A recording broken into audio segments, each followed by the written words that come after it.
He's an associate professor in French history and politics at the University of Nottingham. Thank you so much, Professor, for being with us here on the News Hour.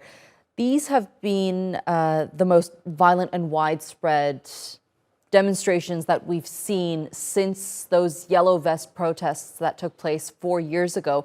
But it doesn't seem like Macron is going to give up this reform despite the chaos that we've seen in the last 8 days. No, I don't think there was anything when he appeared on French television on Wednesday lunchtime. There was nothing in what he was saying that suggested that he had any intention of backing down.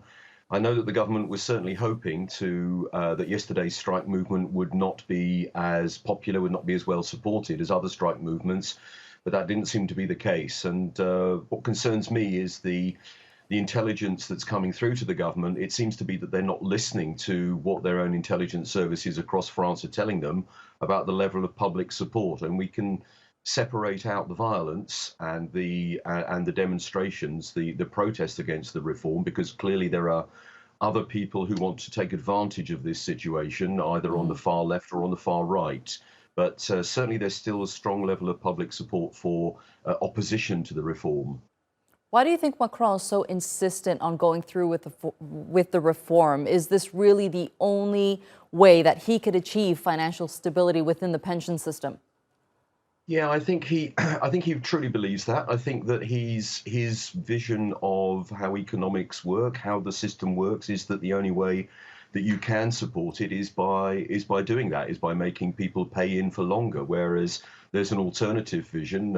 One might say it's a left-wing vision in inverted commas, that okay, if the people are opposed to that reform, then you have to find a way around that particular issue and find another way of funding it. There's the kind of populist argument that it could all be funded by properly taxing multinational companies, which is kind of, as I say, a populist kind of riposte to that. But his view is that something has to be done, and nothing has been done previously. It should have been reformed earlier, and the size of the deficit is getting to a point where he simply has to back himself, and he's not a man who's really able to back down. I think that's also part of the problem with Macron. What do you make of the language that he's been using, especially during that interview he had on Wednesday? He did break silence for the first time since the protests started 9 days ago. But instead of calming the situation, it seemed like that interview made the situation worse.